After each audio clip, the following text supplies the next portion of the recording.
Y bien, vamos a comenzar esta tercera clase, también sobre dinámica de incendios, un poco más enfocado al trabajo en incendios estructurales y cómo pueden influir los patrones de ventilación del incendio, que vamos a hablar de ello, hacia dónde se dirige el flujo de calor, radiante y convectivo, cómo influye el patrón de ventilación en la potencia del incendio. Vamos a profundizar también en este concepto potencia de incendio para terminar de entender a qué nos referimos y cómo podemos hacer una estimación aproximada, aunque sea por experiencia y por las señales que nos está dando el incendio. Vamos a hablar de incendios sobrealimentados, que es muy interesante porque son los incendios que realmente nos están dando muchos problemas. Incendios sobrealimentados porque están sobreventilados de alguna forma, ya sea por un efecto chimenea de una escalera, por viento en fachada, o simplemente porque hay una dinámica del incendio que hace que la ventilación sea muy favorable y además la energía vaya hacia donde están los bomberos posicionados.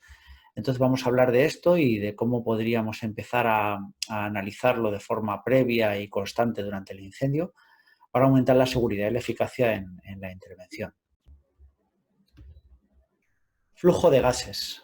Bueno, cuando nos refiramos al flujo de gases nos referimos al movimiento del humo, del producto de la combustión y del aire circundante, a las dos cosas.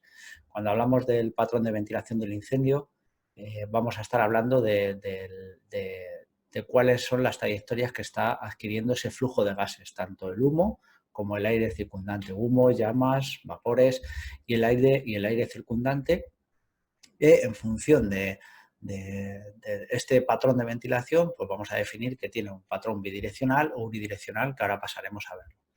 Como sabéis, siempre que haya una apertura de ventilación se produce un movimiento de flujo de gases desde zonas de mayor presión a zonas de menor presión. Y la temperatura, como hemos visto en la clase anterior, hace que dentro del flujo de gases haya una diferencia de densidad entre los gases de incendio y el aire, que a su vez produce un efecto de flotabilidad de los gases sobre el aire circundante. Patrón de ventilación bidireccional. La evacuación de gases y humos comparte ruta con el aire que alimenta el incendio.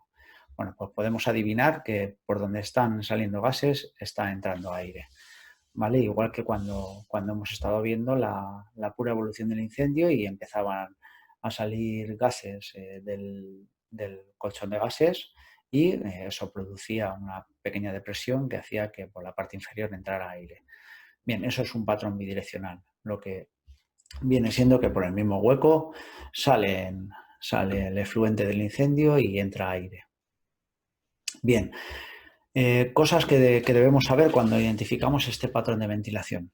Debemos saber que no podemos discernir ni podemos saber si hay otro hueco de ventilación en el interior, si hay una puerta abierta. Digamos que si esto es un salón y nosotros somos capaces de adivinar que aquí hay un patrón de ventilación bidireccional, que bueno, entrenándolo y teniendo un poco de suerte porque tengamos visual de esta zona de salida de gases y fuego, si discernimos en que el patrón de ventilación es bidireccional, no podemos saber si en el interior hay un hueco abierto o cerrado, no podemos saberlo, porque también nos podemos encontrar con esto. Nos podemos encontrar con que, imaginemos que esto es una ventana de un salón y esta es la salida hacia la escalera y tenemos patrón bidireccional por ambas entradas y salidas, ¿vale? Patrón de ventilación unidireccional. La evacuación de gases y humo se produce por una ruta diferente de la que aporta aire al incendio. Bien, en este caso va a ser diferente. Si vemos y somos capaces de adivinar que el patrón de ventilación es unidireccional, o sea que sale fuego por todo el hueco de salida, por toda la ventana, toda la puerta, todo el ventanal, en toda su altura. Por ahí no está entrando nada, simplemente está saliendo todo el efluente del incendio, ya sea fuego, humo e incluso vapor de agua. Lo que podemos adivinar ya con esto es que hay otro hueco de ventilación que está participando en el incendio. hay un sitio por donde tiene que estar entrando aire, 1, 2 o 3, ¿vale? Sabemos que ya sea la puerta de la calle, una ventana a un patio interior u otro sitio por donde se pueda estar alimentando el incendio, está abierto. Y esto ya nos puede ir haciendo pensar en qué nos vamos a encontrar en el interior. Bien, implica la existencia, como os he dicho, de al menos 2 vías de ventilación diferentes. Y también una cosa importante es que supone la existencia de rutas frías y rutas calientes. Rutas frías son rutas por las que va a haber menos temperatura y nuestro acceso va a ser más fácil. Además, una ruta por la que la aplicación o el posicionamiento con respecto al motor del incendio va a ser más fácil, y rutas calientes. Esas rutas frías, en muchas ocasiones, como veremos ahora, somos nosotros mismos con un ventilador por presión positiva los que la generamos, ¿no? Pero también puede ser el viento el que esté haciendo que el patrón de ventilación sea unidireccional desde fachada hacia escalera, por lo tanto la ruta fría sería otra. Y nosotros, nuestro hueco natural de entrada sería por la ruta caliente. Y en muchas ocasiones este acceso es imposible.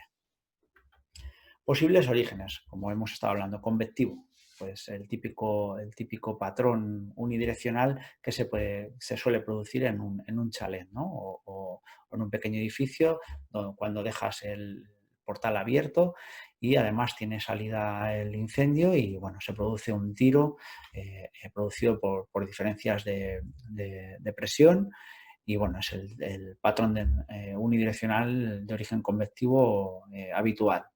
Inducido por el viento, que luego hablaremos de él, cuando hay una cierta presión del viento en una fachada, pues este patrón, como os he dicho, puede ser unidireccional, pero es importante que entendamos que somos nosotros los que podemos estar muy expuestos al flujo de calor, flujo convectivo, porque toda la energía se dirija hacia una zona por la que tengamos que entrar, ¿no? A veces podemos tener un patrón bidireccional claro en una vivienda que simplemente tiene presión en fachada, pero no tiene otra salida para poder establecerse un patrón unidireccional. Nosotros, nuestra entrada, por eso las técnicas de entrada que tienen que seguir aplicándose con, con mucho rigor, porque son importantes. Por eso nuestra entrada a una vivienda puede hacer que el patrón de ventilación cambie de bidireccional a unidireccional. Y estos son puntos peligrosos, sobre todo cuando tenemos bastante viento en fachada. Veremos también algún ejemplo.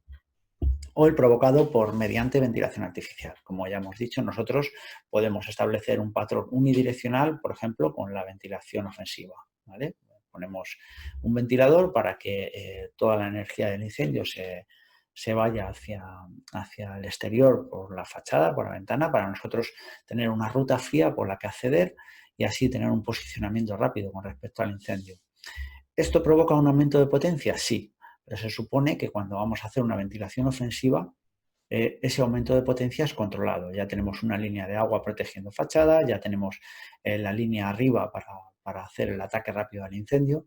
Y bueno, aquí están los patrones más habituales de los incendios. Es verdad que hay veces que aunque intentes discernir, es complicado porque puede fluctuar, hay una presión del viento que no es estable y no es fácil de discernir en algunas ocasiones, pero casi siempre vamos a poder diferenciar entre uno y otro y simplemente con entender cuáles son las complicaciones que nos podemos encontrar es suficiente.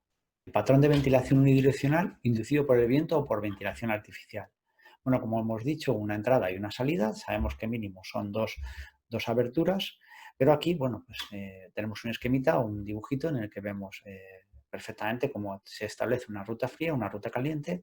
Y aquí esta ruta fría puede estar estableciéndose porque nosotros pongamos un ventilador o simplemente porque haya una fachada por la que está el viento ejerciendo una presión hacia el interior.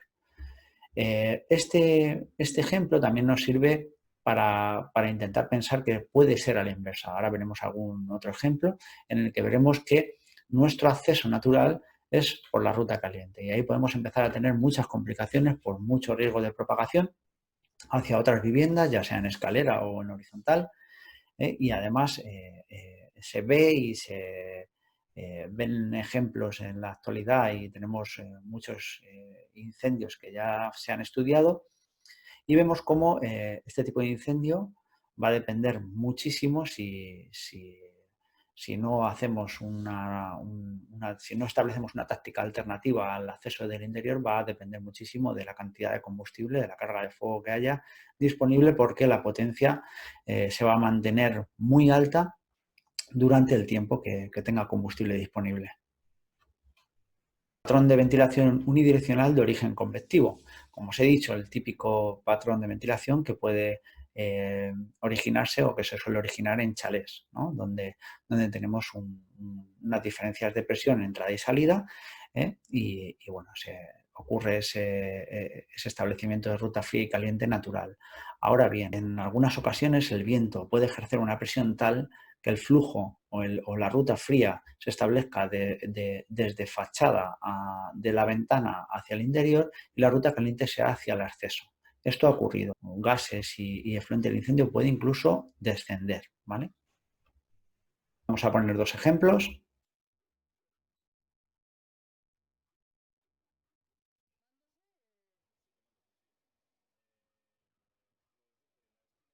Esto es un incendio, si no recuerdo más, es en Bilbao. Este vídeo se hizo famoso por el accidente de un compañero que se cae del camión, pero por favor, lo que quiero que os fijéis muy bien es en cómo está saliendo el fuego, cuál es el patrón que creéis que se está produciendo de ventilación en este incendio. Fijaros también en el resto de aberturas de la vivienda y vais a adivinar seguramente cuál es el patrón claro de ventilación que se ha establecido.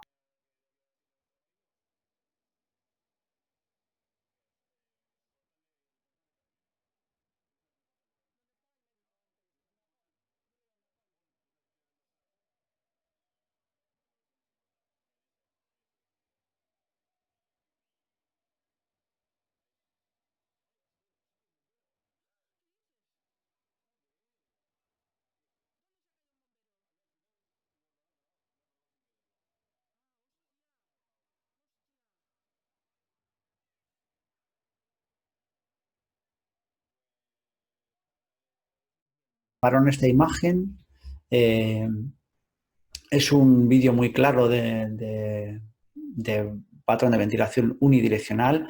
Vemos cómo toda la superficie de ventilación está llena de fuego. Por aquí no está entrando nada. Además, ya podemos adivinar que hay más huecos de ventilación abiertos. Eso no quiere decir que haya más huecos de ventilación abiertos, que tenga que ser unidireccional, pero bueno, se nos juntan dos factores o tres importantes que podemos detectar desde fachada, y es un hueco de salida de gases que está lleno de fuego, ¿no? Y no hay entrada de aire.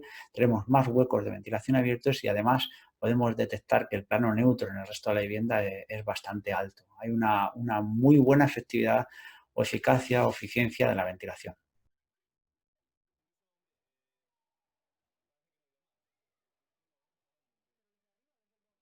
En este tipo de incendios, algunas formas de intentar analizar la potencia de incendio teniendo en cuenta los huecos de ventilación pueden ser engañosas porque los patrones de ventilación unidireccional, como os he dicho antes, hacen que la eficacia de la combustión sea muy elevada y la potencia se eleve más de lo que se pueda estimar mediante algunas fórmulas.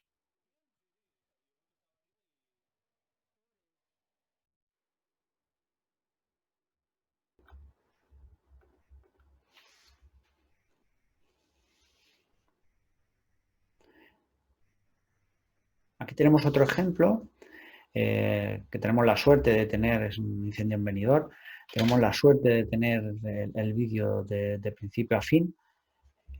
Si no hubiera puesto el otro vídeo, no lo veríais tan claro en este, pero estoy seguro de que al tener la experiencia del vídeo previo, vais a detectar claramente que se establece un patrón de ventilación bidireccional. Por lo tanto, en este incendio no podríamos saber si hay algún otro hueco de ventilación en el interior participando en el incendio. Lo voy a echar un poquito para adelante. Aquí tenemos una imagen en la que podemos frenar. Podéis ver cómo las lenguas de fuego están saliendo por la parte superior, aunque están bastante bajas y confunden un poco.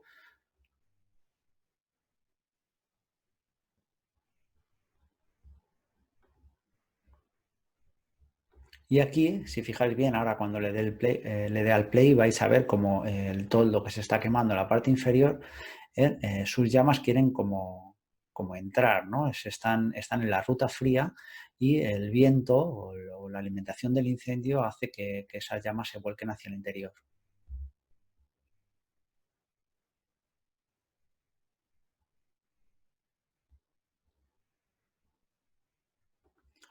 Bien, esto es un claro ejemplo de ventilación, de patrón de ventilación bidireccional, que tampoco nos tiene que hacer pensar ahora cuando avancemos en la clase que va a hacer que la potencia sea menor, porque en este caso, por ejemplo, el ventanal es muy grande, por lo tanto la potencia en el interior va a ser muy elevada.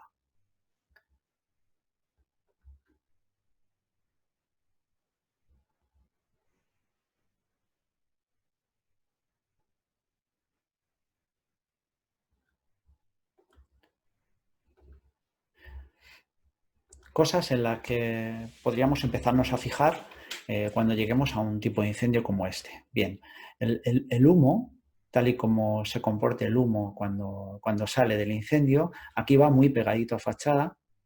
Vais a ver que se mueven todos los toldos, hay riesgo de propagación, por supuesto, hacia otras viviendas, pero cuando veamos, que vamos a ver otros vídeos, ver que si el humo cuando llega a cubierta es empujado hacia la propia cubierta, también nos quiere decir, nos podría decir que existe un cierto viento haciendo presión en fachada.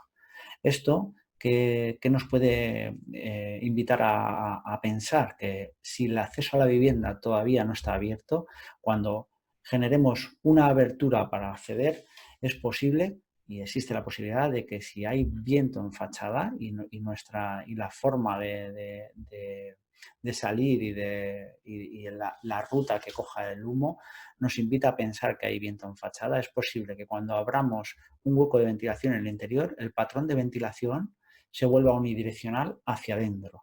Esto es lo que tenemos que intentar adivinar. Si el patrón de ventilación se vuelve unidireccional hacia adentro, toda la energía va a ir hacia la zona en la que están los bomberos. Bueno, para esto era el vídeo, ¿veis? Aquí tenemos patrón de ventilación bidireccional en la zona de arriba y patrón de ventilación unidireccional en la zona de abajo. Potencia de incendio esperada en incendios limitados por ventilación. Cuando decimos incendios limitados por ventilación, tenemos que obviar incendios infraventilados. Los incendios infraventilados, en los incendios infraventilados los riesgos son otros, no la potencia, ¿no? Como ya podemos entender de la clase anterior. Puede haber un incendio limitado por ventilación porque esté infraventilado o puede haber un incendio limitado por ventilación porque esté en una fase de máximo desarrollo, de desarrollo pleno, y ya esté limitado por el aire que pueda entrar en la combustión, que pueda participar en la combustión.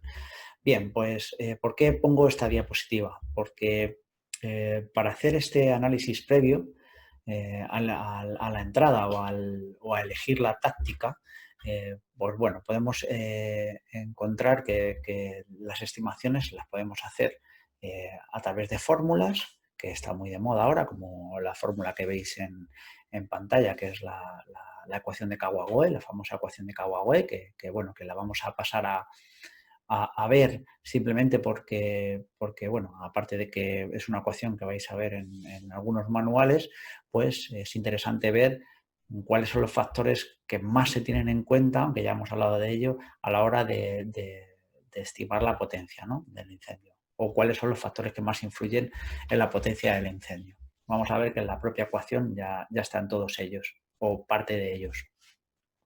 Y otra forma es mucho más exacta, es a través de datos empíricos en estudios, ¿no? En estudios con campanas calorimétricas de agotamiento de oxígeno bueno, que están basadas en la observación empírica de que la potencia del incendio, la tasa de emisión de calor, es directamente proporcional al consumo de oxígeno que haya tenido el incendio, ¿no? En el ensayo. Y esto pues se hace mediante datos informáticos, con lecturas cada segundo, unas campanas calorimétricas, unas campanas enormes que extraen todos los gases del incendio y los están analizando y sacando pues, la potencia en una gráfica típica, ¿no? ¿Son 100% fiables? No. Normalmente, pues, en los propios estudios te dice que tienen entre un 10 y un 12% de incertidumbre. La ecuación todavía mucho más, las ecuaciones. Realmente para aproximarnos a lo que es la potencia real que puede llegar a tener un incendio, pues es mucho más fiable fiarte en los estudios y entender que en determinados incendios, en función de los patrones, pueden alcanzarse potencias muy elevadas para empezar a pensar en cómo afrontamos esos incendios y sobre todo en la seguridad y en la eficacia, pero tenemos que tener muy en cuenta la seguridad de los intervinientes. Bien, pues la estructura de la fórmula para calcular o estimar la potencia de incendio en un recinto dado, pues tiene una constante K, el poder calorífico del combustible, que se define en megajulios kilo, el área de la superficie de ventilación activa por la raíz cuadrada de la altura, ¿vale? Aquí vemos que la altura tiene influencia en la ventilación. A mayor altura, mayor potencia estimada. Mayor altura del hueco de ventilación, aunque tenga la misma superficie. Vamos a ver esto despacio. Aquí tenemos la constante, 0,092, una estimación media de 20 megajulios kilo de poder calorífico del combustible, 1,6 metros cuadrados de superficie de ventilación y 2 metros de altura del hueco de ventilación. Bueno, pues haciendo los cálculos, pues nos dice que en este recinto pues se va a generar un mínimo de 4,15 megavatios. Bien, luego le daremos un poco de volumen a todo esto, porque podemos decir 4,15 megavatios y decir, yo no sé si eso es mucho, es poco. Fijaros que esto va a variar, este resultado va a variar en función de la altura que tenga el hueco de ventilación y la superficie, pero también con el poder calorífico del combustible. Lo único que no varía es la constante, ¿vale? Estamos hablando de la constante, el poder calorífico del combustible, megajulios kilo, área de hueco de ventilación, altura de hueco de ventilación, ¿vale? Fijaros, un dato curioso, pues con combustibles naturales, como hemos visto en alguna clase anterior, el combustible era natural, de origen vegetal, y teníamos una media de 16 megajulios kilo. Y ahora la media de combustible, si el 100% del combustible que hubiera en un recinto, como puede pasar en almacenes, es sintético, vemos que la media sube a 30 megajulios kilo.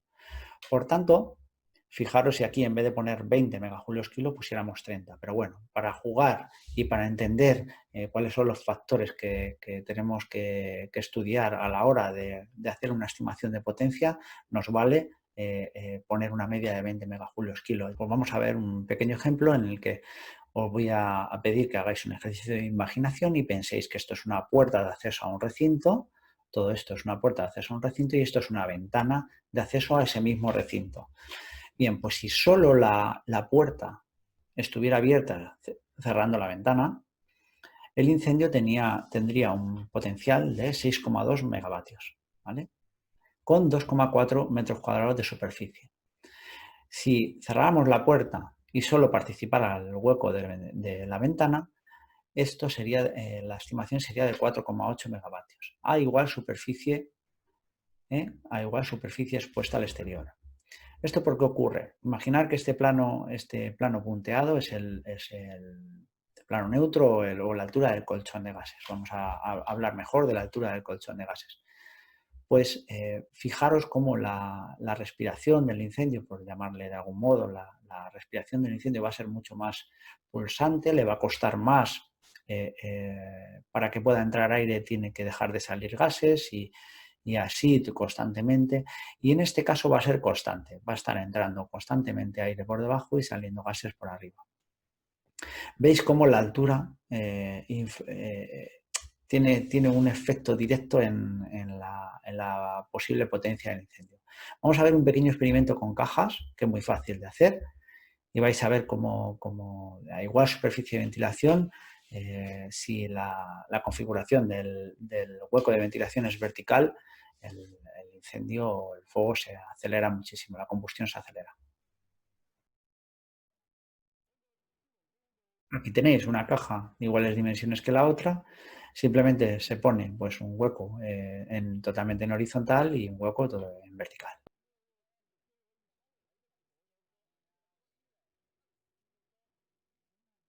Y vemos como el rendimiento de la combustión es mucho más elevado, se facilita muchísimo la salida de gases y la entrada de aire.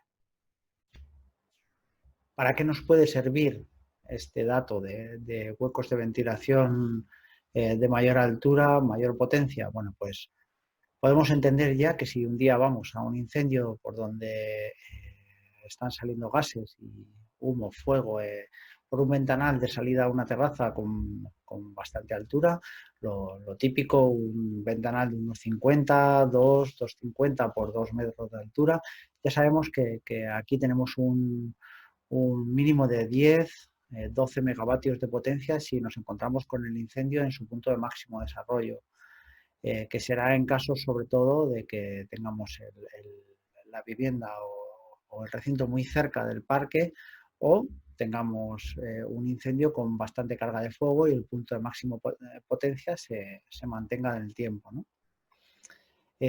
Si además el patrón de ventilación es unidireccional, que ya hemos visto que la ventilación es más efectiva, eh, y tenemos que tenemos que contar con un hueco de ventilación más en el interior, pues le tendríamos que sumar otros 4 o 6 megavatios de una puerta interior en función de las dimensiones de esta puerta.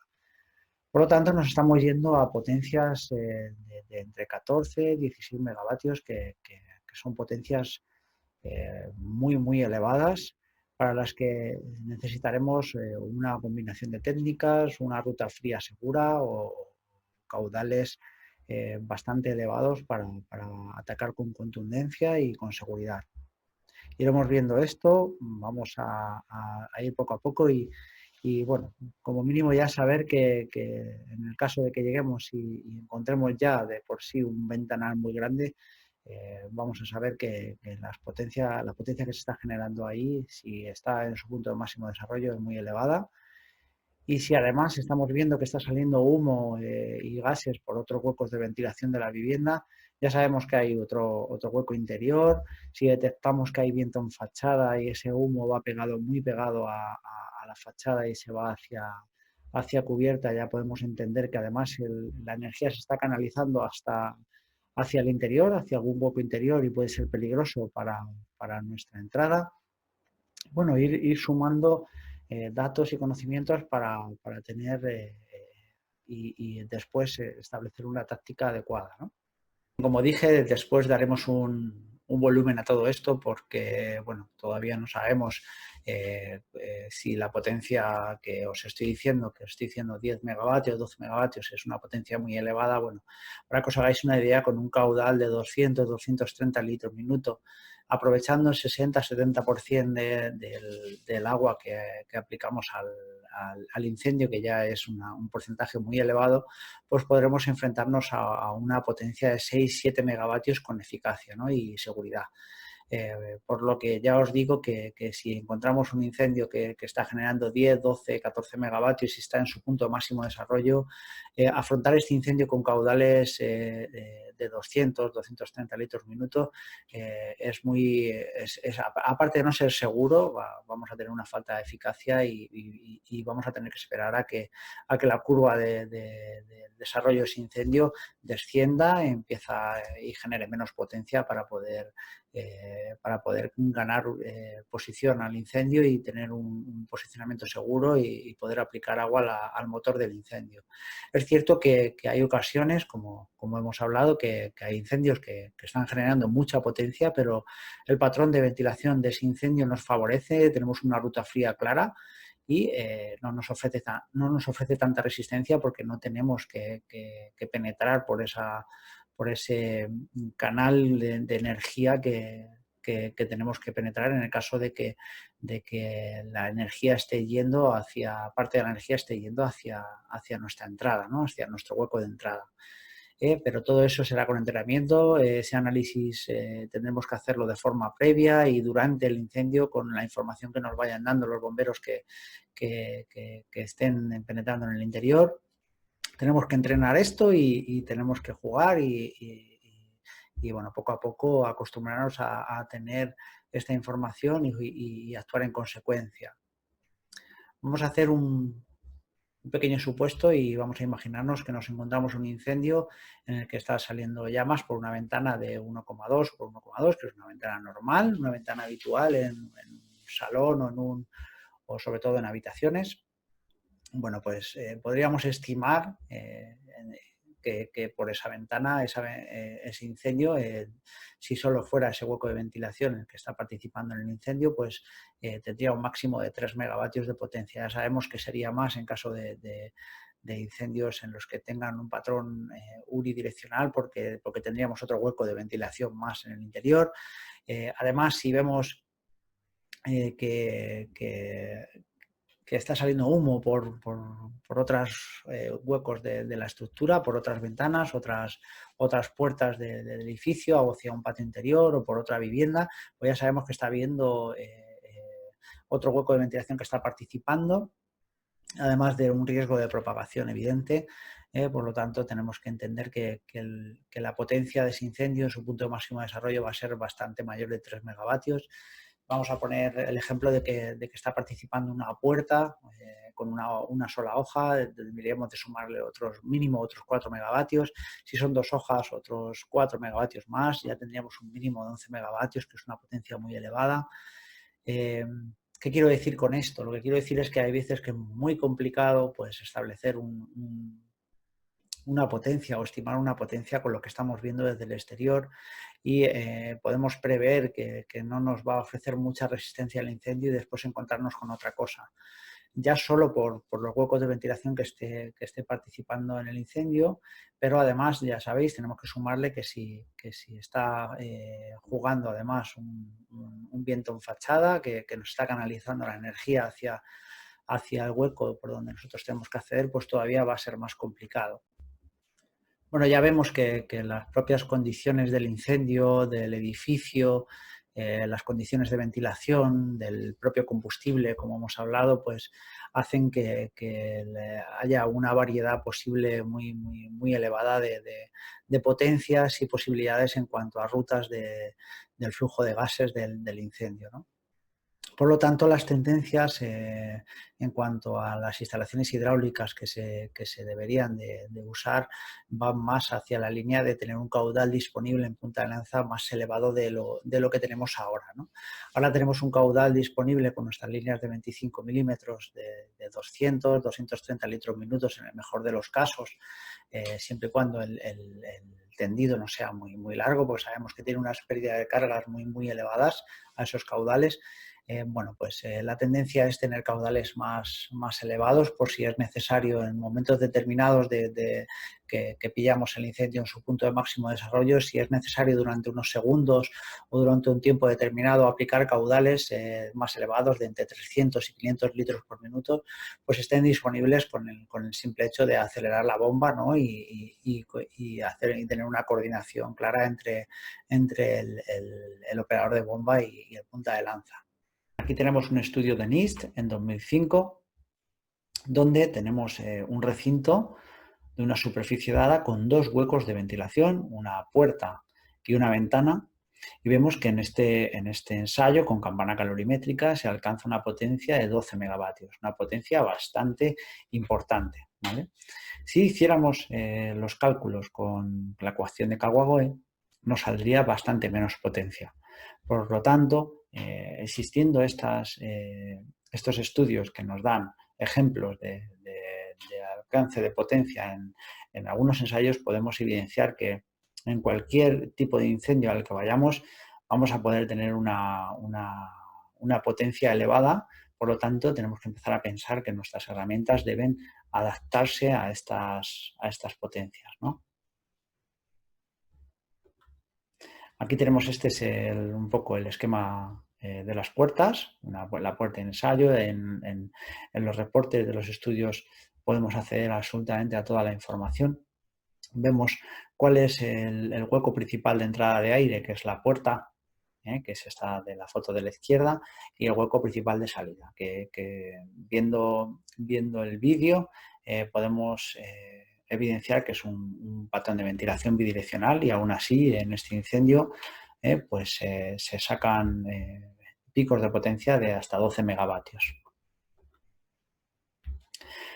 Otro ensayo, NIST, un ensayo que me pareció muy interesante estudiar, y que os muestro aquí cuál es la configuración del mismo. Es un ensayo en el que uno de los objetivos principales es ver las condiciones a las que se somete a los bomberos si el flujo de calor, como os he dicho, va hacia el punto de entrada de los bomberos, del equipo de ataque. Esto que tenemos aquí le llaman el corredor, que es como si fuera el portal, o sea, que es el acceso a la puerta de la vivienda. Tenemos dos recintos con un pasillo que comunica un recinto y otro. Esta sería la habitación del fuego, la que se inicia el incendio, donde hay mobiliario. Aquí también hay mobiliario.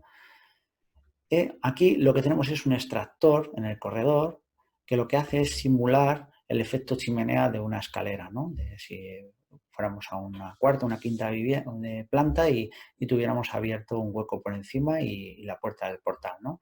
Es el efecto chimenea que puede hacer que se establezcan flujos o patrones de ventilación unidireccional.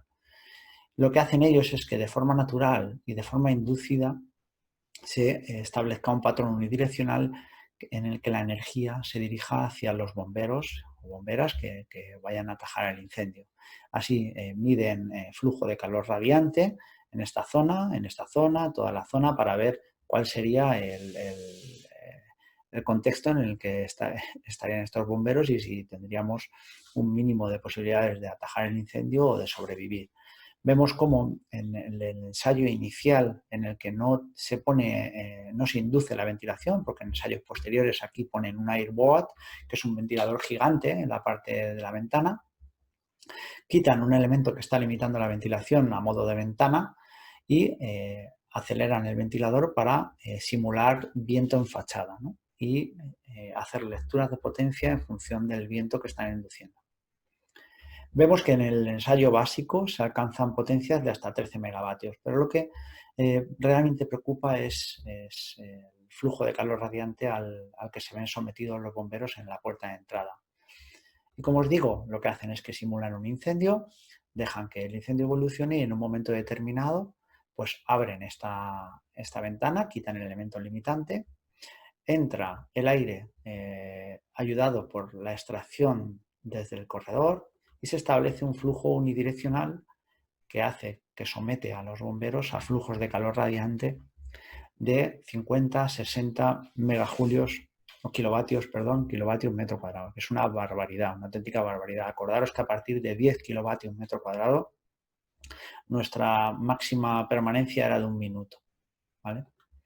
Y hay muchos ejemplos de intervenciones en las que ha pasado esto y en las que al final lo que ocurre es que no somos capaces de entrar o que nos quedamos en la planta de abajo esperando a que baje la potencia, y realmente cuando está saliendo el dardo de llama de la puerta de la vivienda y nosotros aplicamos agua, lo que estamos aplicando es agua a gases inflamados que están saliendo por la puerta, pero el motor del incendio sigue 100% activo y tenemos muy poca capacidad de influir en el incendio desde este punto, ¿no? Por lo tanto, tenemos que empezar a pensar en otras alternativas a la hora de atajar este tipo de incendios, sobre todo cuando tienen una continuidad, porque son muy, muy destructivos. Vamos a hablar de incendios sobrealimentados o hiperventilados, tal y como los define la norma de nomenclatura. Eduardo Loma y Miguel García, compañeros del Ayuntamiento de Valencia, pues lo acuñan con este término de sobrealimentado, que es como se está empezando a conocer en toda España, y veis que ellos los ponen en el mismo plano de incendios de interior con un comportamiento extremo del fuego.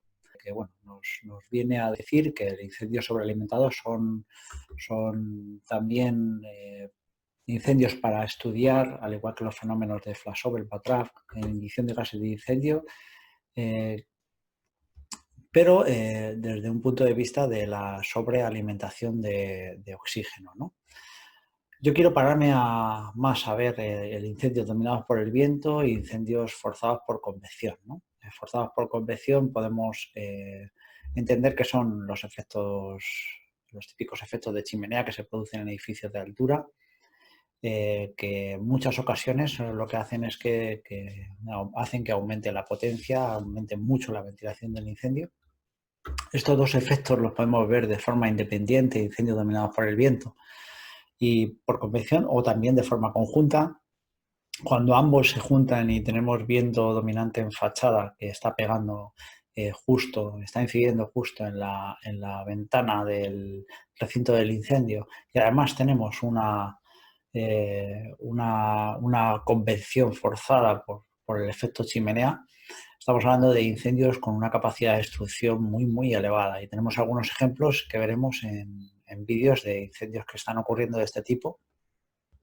Vemos cómo la tasa, la potencia de incendio, aquí viene definida en la potencia de incendio y el tiempo. Vemos cómo la potencia de incendio, al producirse una apertura y una sobrealimentación, la potencia de incendio se dispara, y en un incendio normal en el que se alcance 6 o 7 megavatios, si se produce una apertura accidental o voluntaria con un viento en fachada o con una inducción de viento que acelere la combustión, se pueden producir aún picos de potencia muy, muy, muy elevados, como viene aquí en este ejemplo.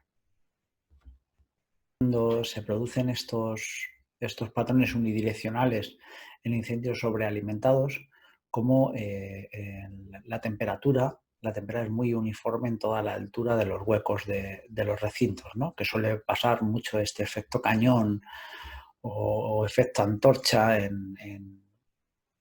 en pasillos, sobre todo, donde en los estudios pues, se ve claramente, como en el estudio que habíamos visto previamente. Si fuéramos a las gráficas de flujo de calor radiante o temperatura, vemos que en toda su altura hay una temperatura o un flujo de calor radiado muy uniforme. Esto hace que ni siquiera en las capas bajas podamos estar seguros, y en la huella que queda del incendio se evidencia mucho este efecto, porque absolutamente todo se destruye, todo se consume. Aquí vemos un incendio que viene también, esta imagen viene de un artículo de Fundamentos para Bomberos que publicaron Eduardo Loma y Miguel García, y vemos un incendio claramente con un patrón unidireccional, con entradas y salidas, ¿no? Muy, muy marcado y muy, muy intenso, ¿no? Podemos evidenciar que aquí hay una potencia muy, muy elevada. Y a mí me gusta mucho esta foto porque nos enseña lo que podría ocurrir si la salida, en vez de ser hacia una fachada, fuera hacia un interior, hacia un patio o hacia una escalera, ¿no? Entonces vamos a poner un cuadro negro sobre la salida para ver lo que veríamos. En alguna ocasión podría ser que lo que viéramos desde fuera fueran estas ventanas, en las que nos podría dar una visión de un incendio que ya está en decrecimiento, y podría hacernos entender que no va a haber mucho peligro y no va a ser muy difícil atajar este incendio con poca potencia, ¿no?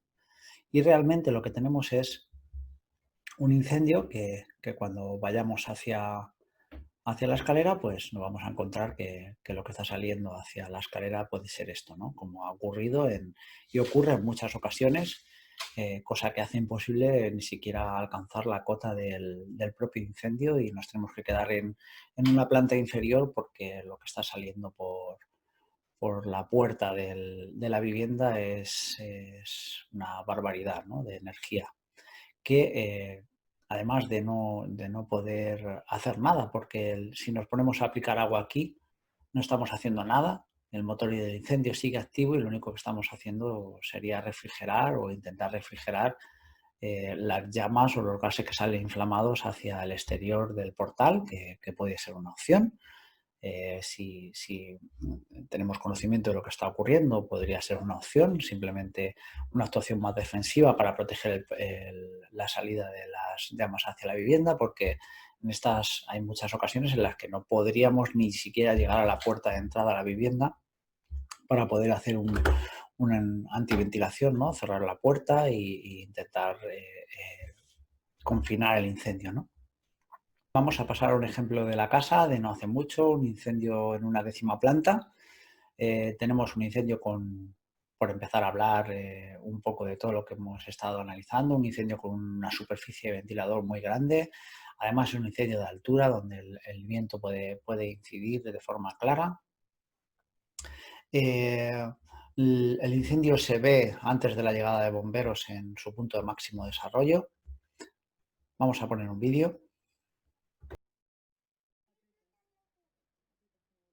Aquí es interesante fijarse en cómo hay una gran superficie de salida de llamas y en la trayectoria que coge el humo cuando supera la última planta de fachada, como el humo se va hacia la cubierta, cosa que nos hace pensar que había algo de viento en fachada que aceleraba el incendio.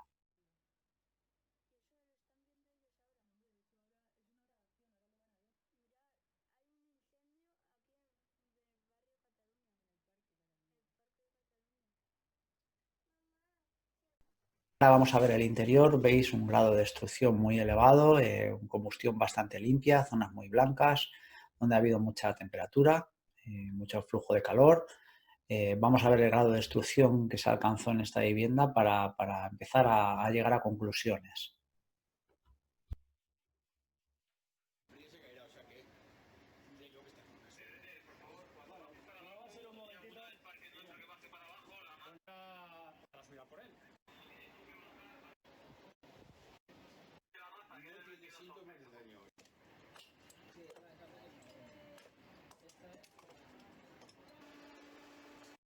Bien, vamos a parar aquí para ver el grado de destrucción, ¿no? Vemos que ya no existe combustible disponible, por lo tanto podemos adivinar que cuando se procede a la extinción, al control de este incendio, es cuando la curva de potencia ya ha descendido considerablemente, ¿no? Es muy difícil que toda la energía cuando toda la energía que se está generando en este incendio, prácticamente toda la energía que se está generando en este incendio, está canalizada hacia la puerta de entrada de la vivienda, es muy complicado que los compañeros o compañeras pudieran avanzar por esa zona, y es que los propios compañeros se tuvieron que quedar en la planta inferior aplicando agua como podían, bueno, ese agua pues estaba dirigida hacia las llamas que salían por la puerta sin tener ninguna incidencia en el motor del incendio, ¿no?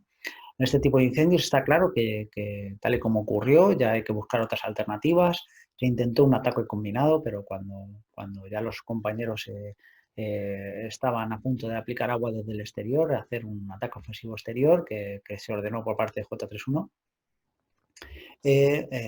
los compañeros consiguieron acceder al interior con mucho esfuerzo, sometiéndose a temperaturas y a flujos de calor radiante muy elevados, con daño en los EPIs y bueno, es un ejemplo más de lo que podríamos intentar evitar, al menos intentar evitar en otras ocasiones. Aquí tenemos otro ejemplo de la casa. Este es otro incendio al que asistió otro parque de bomberos parecido, no, quizás algo menos de potencia, pero podemos evidenciar que hay algo de viento en fachada. Vamos a ver, el hueco de ventilación es muy grande. Vamos a ver el grado de destrucción del incendio, muy similar. Veis un hueco de ventilación muy grande, tanto en cocina como en salón. Los compañeros igual lo pasaron mal porque no tenían forma de entrar al principio. Veis que no queda combustible. Por lo tanto, cuando vemos este grado de destrucción, podemos evidenciar que cuando nosotros hemos entrado es cuando la curva de potencia ya ha empezado a descender o está bastante baja.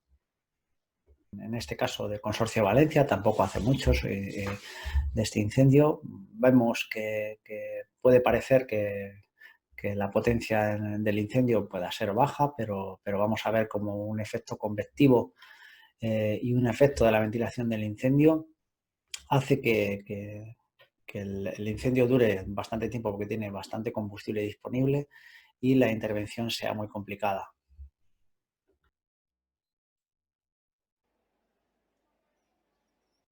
tal cual se ve ahora es como se encuentra en el incendio el jefe de intervención, que es el primero en llegar.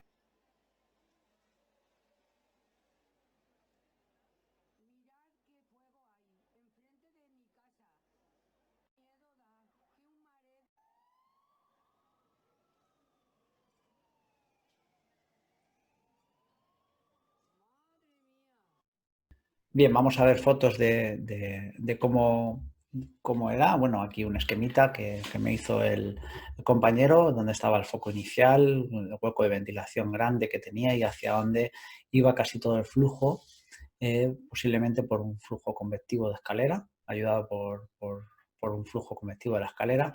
Los compañeros, de igual modo, no podían superar la cota del incendio y tuvieron que esperar bastante para poder acceder.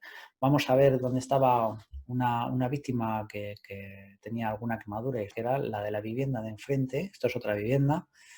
Vais a ver el grado de destrucción de la puerta de la vivienda que está enfrente de la vivienda incendiada.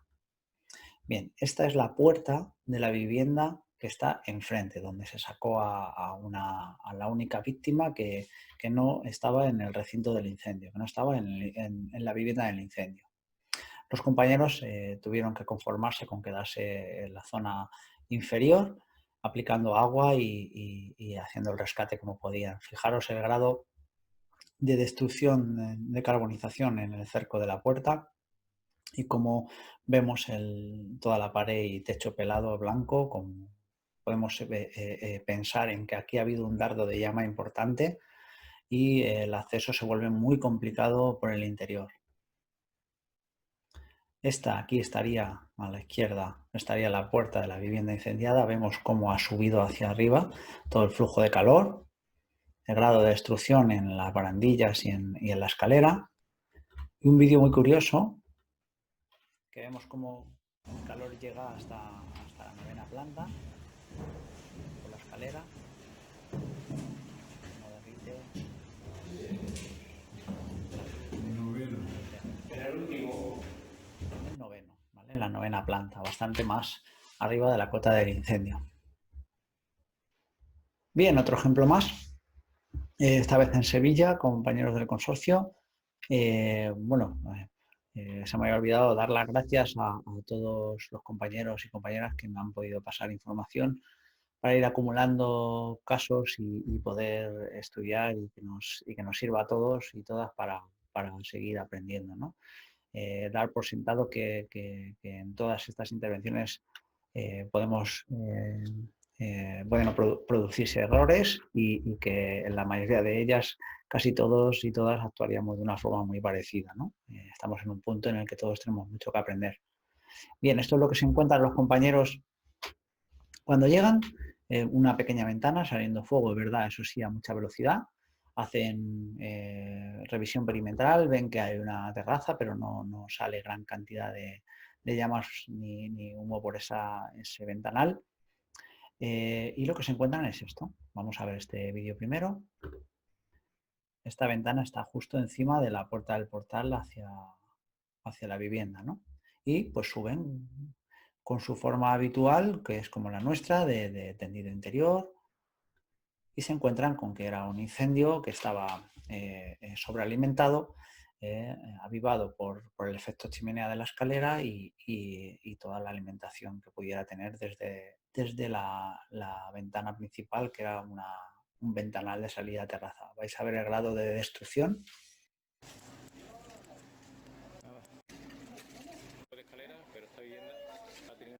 Pues igual, ¿no? Igual que hemos visto antes, pues una destrucción total, donde vemos que claramente los compañeros, cuando han conseguido entrar, pues el incendio se encontraba en un punto ya de descenso acusado de potencia y temperatura, ¿no?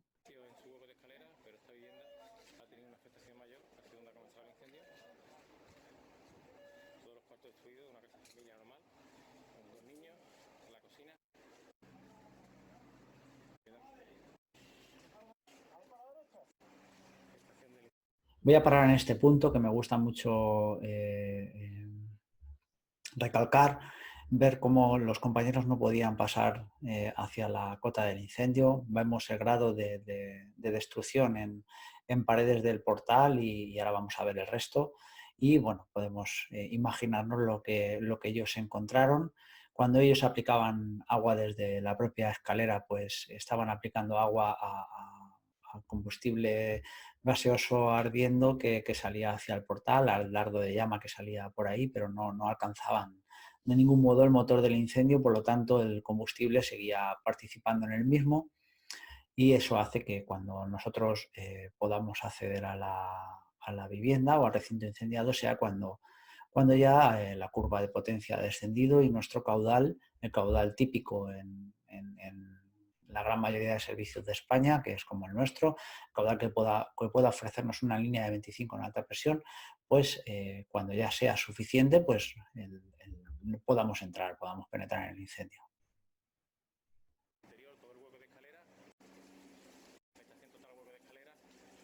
Esta es la subida hacia la planta de arriba. Ellos se encuentran en estas dos puertas cerradas pero ardiendo. Y bueno, gracias a que los vecinos pudieron protegerse en cubierta, pues no tuvieron que hacer rescates ni nada por el estilo que hubiera complicado todavía más la intervención. Aquí vemos cómo estaba configurado el edificio. Esta era la ventana que estaba alimentando el salón. Esta era la ventanita por la que salían las llamas a mucha velocidad, la puerta del portal y la entrada cubierta. La salida cubierta que aquí vemos que se junta pues mucha ventilación por fachada, mucha ventilación por efecto chimenea y bueno, un incendio sobrealimentado en toda regla. Otro ejemplo, por poner más, hay mucho Granada, incendio muy ventilado, con mucha continuidad de combustible en los pasillos, incendio que asciende por tiro de escalera, con una virulencia y una potencia muy brutal. Vamos a ver cómo el grado de destrucción nos invita a pensar en que la situación o las condiciones en esa escalera eran imposibles para los bomberos. Vemos también cómo compañeros intentan hacer por escalera porque se sabe que hay víctimas, se sabe que la gente lo está pasando mal, entonces intentamos lo imposible. Y bueno, tenemos que empezar a pensar en estas situaciones, a ver qué podríamos hacer, ¿no? En muchas de ellas se podría haber aplicado agua al motor del incendio de forma previa, que es la única forma en muchas ocasiones de bajar la potencia y poder tener una ventana de oportunidad que nos lleve a poder rescatar a alguna víctima. Normalmente en ese tipo de incendios tan complicados también hay víctimas en fachada, aunque no estén en zonas muy de riesgo, pues se vuelven a veces prioritarias porque están nerviosas. Y gastamos recursos con la escalera, con la autoescala para hacer el rescate de estas personas que incluso en nuestros propios procedimientos muchas veces pues vienen como prioritarias a la hora de actuar, ¿no? Solo decir que bueno, una de las recomendaciones de aplicar agua al motor del incendio cuando antes es porque el motor del incendio se considera el motor de las desgracias, es el causante principal de todo lo que está ocurriendo. Por lo tanto, intentar cuanto antes aplicar agua al motor del incendio es como el concepto apaga la caldera. Si yo consigo bajar la potencia del incendio, voy a conseguir mejorar las condiciones del interior de una forma importante, ¿no? Vamos a ver cómo se encontraron estos compañeros el incendio. Bueno, no vamos a ver cómo se encontraron el incendio, vamos a ver cómo quedó el incendio, cómo quedó el recinto, cómo quedó el portal. Algunos os acordaréis. Vamos a grabar. Estos son los pasillos hacia las viviendas que estaban forrados de madera y bueno, esto pues se consumió por completo. Pasillo de madera, puerta. El grado de penetración, el grado de carbonización de las puertas dice mucho de lo que hubo ahí. Incendio, puerta que se encontraba abierta, vivienda que consumía.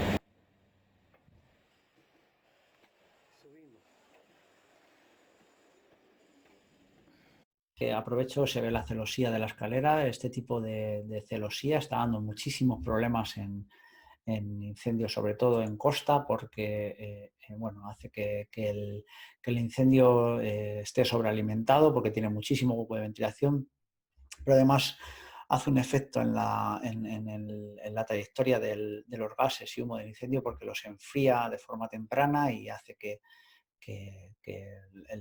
el humo incluso descienda en escalera y no tenga el tiro habitual que suele tener en escaleras cerradas.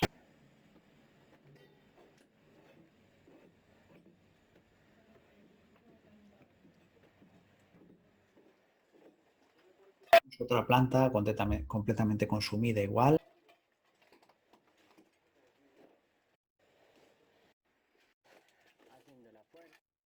Viviendas que están cerradas, viviendas que se salvan y bueno, un poco más de lo mismo, no voy a incidir más, solo ver las condiciones que se encuentran los compañeros.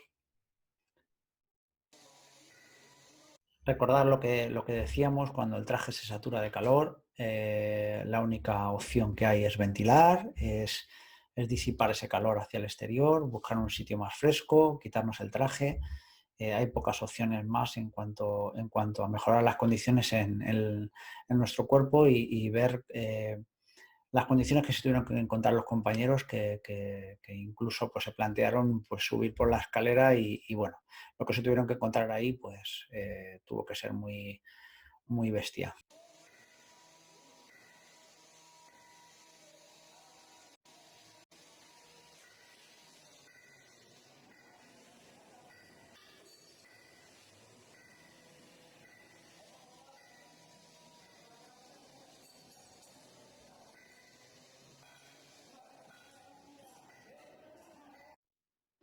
Bueno, yo creo que todos y todas podemos casi ponernos en el pellejo del compañero y ver cómo está saturado de calor y se está quemando. Y bueno, es un poco, todo esto no es ni crítica, es análisis constructivo y ver que hay muchas ocasiones y cada vez más en las que tenemos que empezar a pensar en otras alternativas, en una combinación de técnicas, en otras tácticas más defensivas o en intentar atacar el motor del incendio cuanto antes. Y bueno, es otro debate. El análisis de cómo atajar los incendios es simplemente evidenciar y ver que hay multitud de incendios en los que si vamos por la vía natural, vía habitual que nos dictan nuestros procedimientos antiguos, la vía natural o la vía que se nos ha metido en nuestra cabeza a fuego, ¿no? El ataque interior, ataque interior, ataque interior, pues va a ser muy complicado poder atacar o sea, atajar el incendio o controlar el incendio antes de que la curva de potencia y temperatura descienda. Y bueno, ¿qué podemos empezar a entrenar? Sobre todo haciendo análisis de multitud de vídeos, de intervenciones a las que hayamos ido, eh, ver si los huecos son grandes, son pequeños, la velocidad de salida, la densidad de los gases.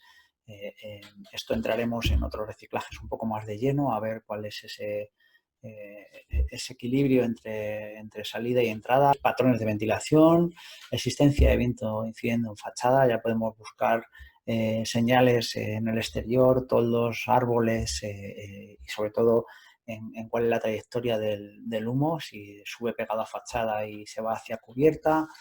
Eh, Efecto chimenea, si tenemos la puerta del portal abierta y además se efectúa una apertura en las ventanas o en cubierta, pues se puede producir ese efecto chimenea que nos puede ser favorable o puede empeorar la situación si además hay viento en fachada y se juntan estos dos fenómenos, ¿no?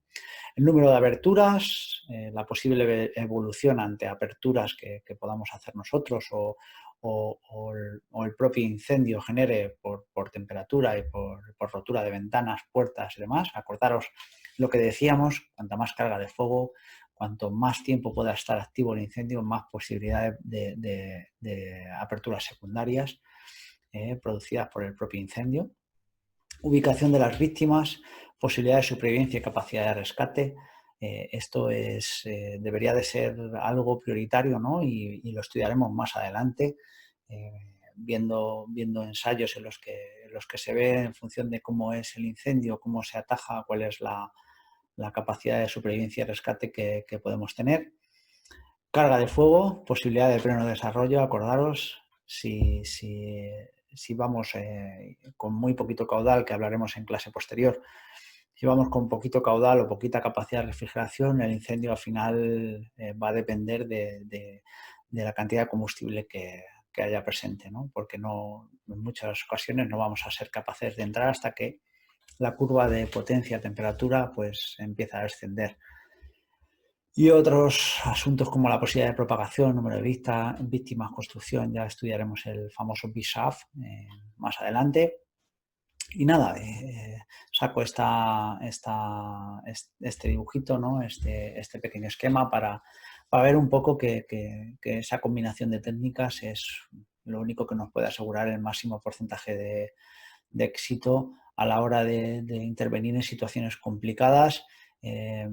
A veces merece la pena dar un tiempo, sobre todo a los mandos de la intervención, un tiempo que puede ser muy productivo si les dejamos que lleguen a conclusiones en las que vean el riesgo que vamos a correr desde el interior, desde el exterior o bueno, ese análisis constante con lo que vamos diciendo desde el interior, la gente que entra al incendio, ver que esa combinación de técnicas es la táctica más segura. Y bueno, para terminar esta diapo que me prestó Arturo de Abraham Maslow, que dice: cuando tu única herramienta es un martillo, todo te parecerá un clavo. Podemos hacer la analogía y podemos pensar en que si nuestra única técnica es el enfriamiento de gases, nuestra única táctica es el acceso del interior, todo lo demás, pues, todo lo que veamos nos va a parecer apropiado para usar solo esa técnica. Así que, pues eso, empezar a ser más ingeniosos, a combinar todas las técnicas que hemos entrenado, para las que nos han formado y las que vayan viniendo, e intentar combinarlas de forma que seamos más eficaces y corramos menos riesgo. En la siguiente abordaremos ya un tema de caudal táctico, hablaremos de tipos de líneas, tendidos, de eficacia y eficiencia en la extinción, además del manejo de tendidos y demás, ¿vale? Venga, un saludo.